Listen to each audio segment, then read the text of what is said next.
Assalamualaikum warahmatullahi wabarakatuh. Perkenalkan, nama saya Kamruzaman. Di sini saya akan menjelaskan tentang problematika gender dalam pendidikan. Apa itu gender? Gender merupakan suatu perspektif pada masyarakat maupun hal yang terpacu pada peran, tingkah laku, identitas, mimik suatu individu, wanita maupun laki-laki, terbentuk dari nilai sosial budaya dan lain-lain.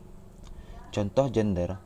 Pada zaman dahulu, kaum laki-laki bertugas sebagai membela negara yang dijajah, sedangkan kaum perempuan tidak diperbolehkan untuk berperang, karena kaum perempuan dikira tidak wajar untuk mengikuti perang. Namun, ada kaum perempuan yang tetap mengikuti perang demi membantu negara. Dengan demikian, kaum perempuan diperbolehkan mengikuti perang.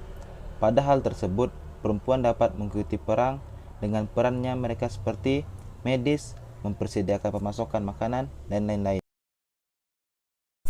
Kesetaraan gender itu seperti apa? Kesetaraan gender atau gender equality merupakan konsep dikembangkan dengan mengacu pada dua instrumen internasional yang mendasar dalam hal ini, yakni Deklarasi Universal Hak Asasi Manusia dan Konvensi Penghapusan Segala Bentuk Diskriminasi Terhadap Perempuan. Deklarasi Universal Hak Asasi Manusia menyatakan bahwa semua manusia dilahirkan bebas dan sama.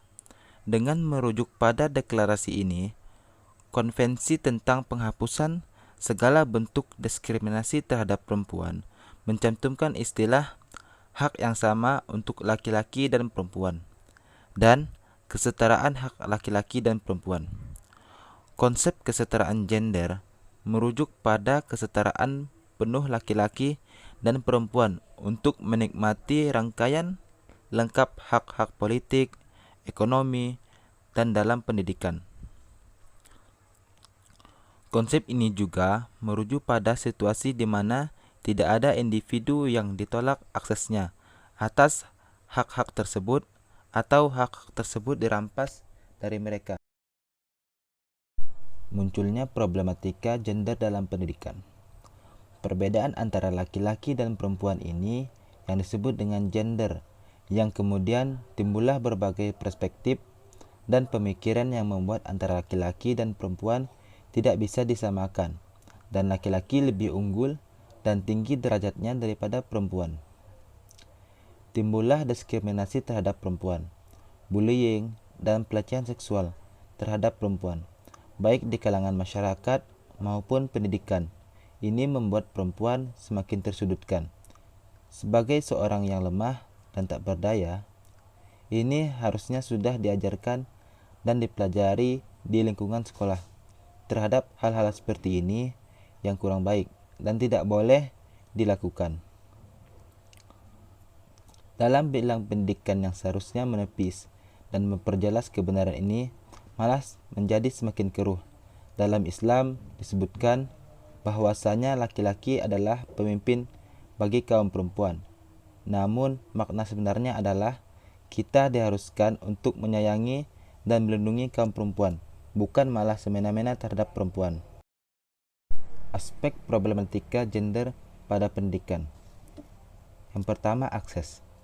Fasilitas pendidikan yang sulit dicapai, misalnya banyak sekolah dasar di tiap-tiap kecamatan.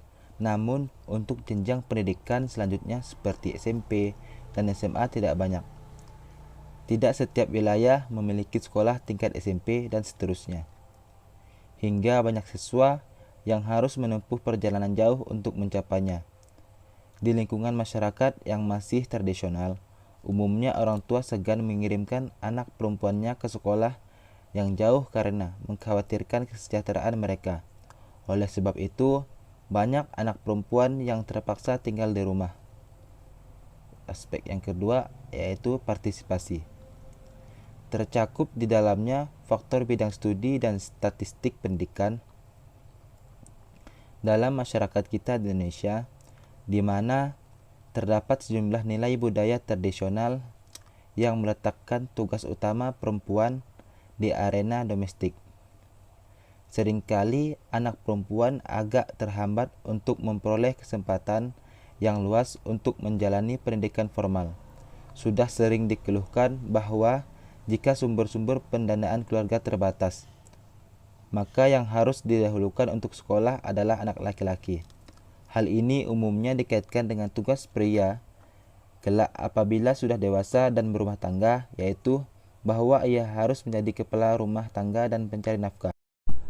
Cara agar kita dapat menepis problematika gender. Pendidikan adalah suatu lembaga yang memiliki tujuan untuk mencerdaskan generasi penerus bangsa, mendidik, memberikan ilmu, dan juga mengembangkan karakter dan potensi anak. Pendidikan tidak hanya saja berkaitan dengan ilmu-ilmu sosial, umum, dan agama, namun juga harus ada pendidikan pendukung seperti pendidikan karakter, keahlian khusus, maupun pendidikan gender. Pendidikan haruslah dilakukan sejak mulai dini dan juga dibarengi dengan dukungan dari orang tua, keluarga, lingkungan. Pendidikan gender akan membawa pemikiran yang benar akan kesetaraan gender yang sering diperdebatkan.